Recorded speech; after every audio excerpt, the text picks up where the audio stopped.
Eh bien, j'étais présente donc aujourd'hui toute la journée dans les rues de Khartoum et il est en fait assez difficile de se faire une idée précise de l'ampleur de la mobilisation. Il y a d'abord des raisons logistiques parce que le réseau Internet est toujours coupé, donc ça rend les communications, la coordination beaucoup plus difficile. Et puis il y avait aussi clairement une tactique des forces de sécurité afin d'éviter par exemple qu'une grande procession populaire puisse se mettre en place dans la capitale. Donc de petits cortèges se sont formés en début d'après-midi.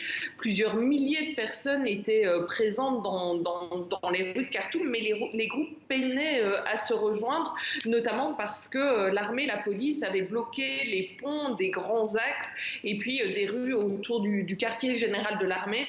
Et puis des tirs ont retenti pour disperser la foule et on vient d'entendre, il y a eu au moins 5 morts et plusieurs dizaines de blessés. Patricia, des discussions sont en cours pour la formation d'un gouvernement. Est-ce qu'un retour des civils au pouvoir est encore possible? Est-ce qu'un partage, comme c'était le cas avant entre civils et militaires, est encore possible? Mais alors déjà, ça dépend évidemment de quels civils on parle. S'il s'agit de ceux qui ont soutenu la révolution de 2019, eh bien cela semble de moins en moins probable.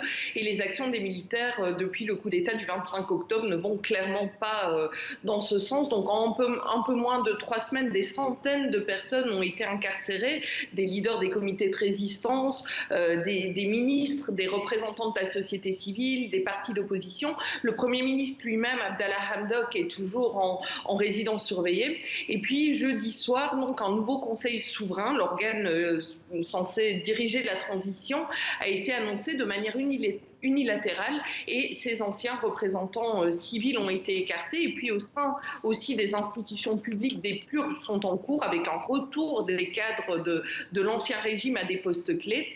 Donc alors que des négociations sont toujours censées se poursuivre, eh bien les généraux semblent être en train d'avancer leurs pions afin de mettre peut-être la population devant un fait accompli.